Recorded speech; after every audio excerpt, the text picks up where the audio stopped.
on the kids show for my son. Thank you. This is the 40th anniversary of Apollo 11. How cool. This is Mission Control Houston. Today's wake-up music for the joint crew on board the orbiting outpost was the theme from the 1960s television series Thunderbirds by composer Barry Gray. It was played up for Canadian Space Agency astronaut Julie Payette, who noted that it's quite cool that today is the 40th anniversary of the Apollo 11 mission to the moon. You can see here the spare parts that today's spacewalkers will be concentrating on for the first half of their spacewalk.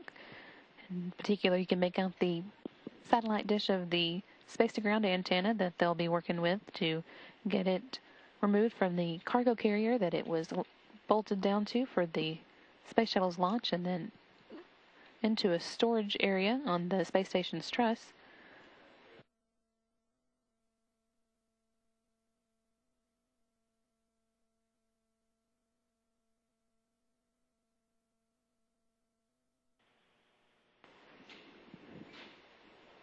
Spacewalkers beginning to move from the equipment lock of the Quest airlock into the crew lock. The difference between those two portions is that the equipment lock is where everything is stored and where the spacewalkers get into their spacesuits.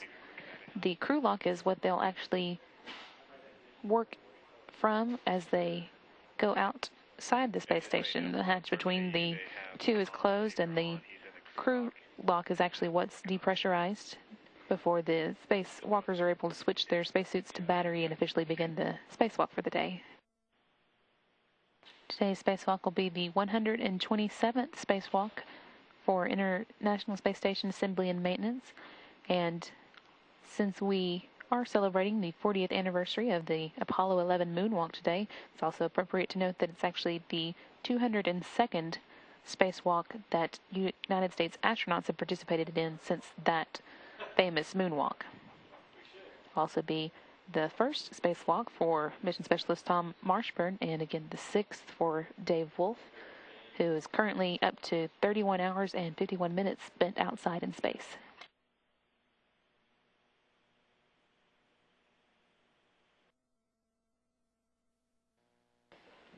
This view shows you the end effector of the space station's robotic arm, which mission specialist Dave Wolf will be climbing into soon after he exits the airlock of the space station. That should be coming up pretty soon. The station's down to about 1.4 pounds per square inch, so they have a few more steps to go before they do turn their suits onto battery power, but it's not long now.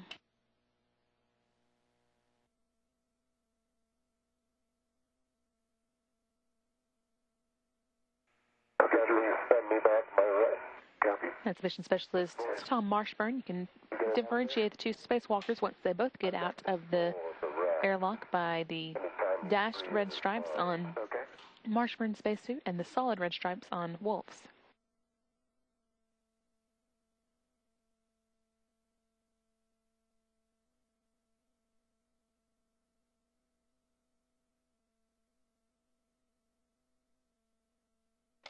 Got her out of the door there.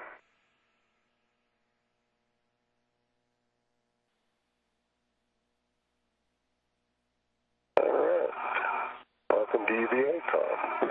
Yep. I'm conveniently aligned for the thermal cover. Get this side. Thank you. That's about how it goes. Let's look each other over.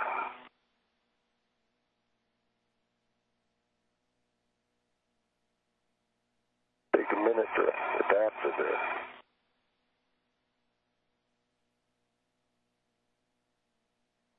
While you're scanning Tom, can you include a look at his IRCA? We don't have a picture from Tom's helmet. Lights off. Lights off? And right side, yeah. A little lower, a little outboard. That's it. Lights on.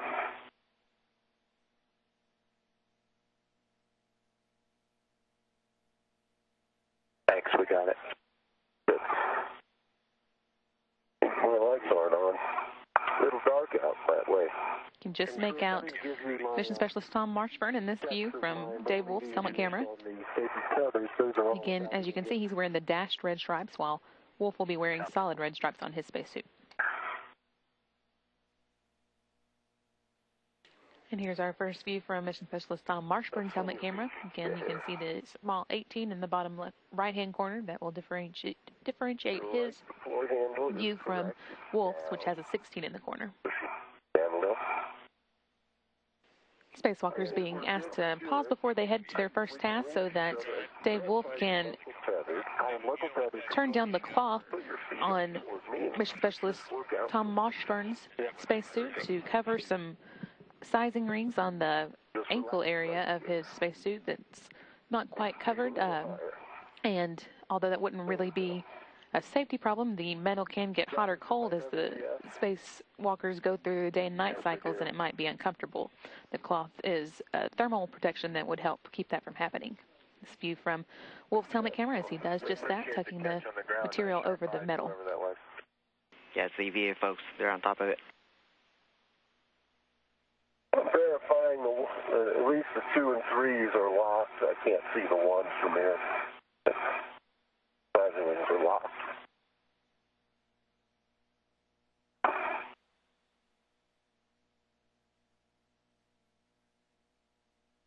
Well, Tom, just let yourself, you're headed on your right, let yourself yaw left so I can get behind to the closure. Let yourself yaw. There you go.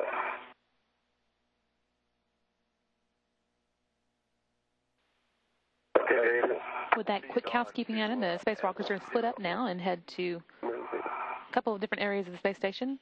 Wolf will be getting onto the station's robotic arm so that he can be ready to begin the transfer of those spare parts from the cargo carrier that they were brought up in to the external stowage platform 3 on the port segment of the station's truss.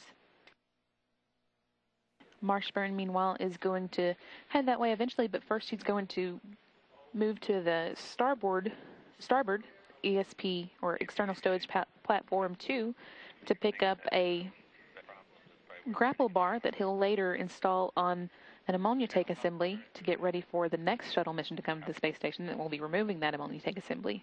Wolf did some work on that himself during the first spacewalk of the mission, where he removed the bolts in the area that the grapple bar is going to be installed. View here from Marshburn's helmet camera as he's removing one of those 4 bolts using a pistol grip tool, which is similar to an electric screwdriver that you might use at home. Moving to the other side. Say again, turns on bolt 4? 11. 11, copy. And are you getting a red light, low torque message? I am, thank you. Out of curiosity, what is the torque reading? 6 points.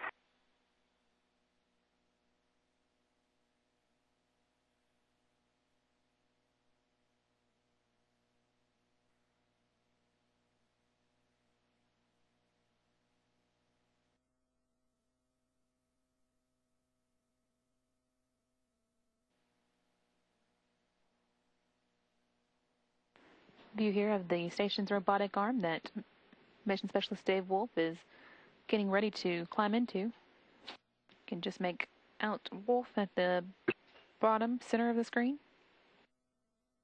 Look down, Dave.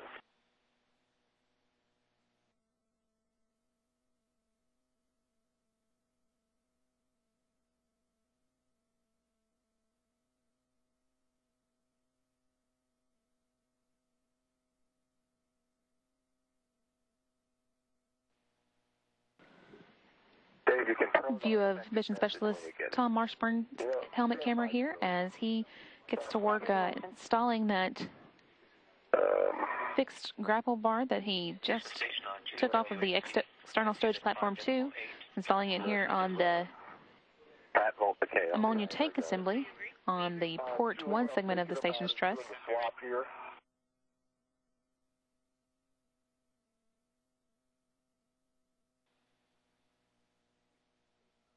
In motion.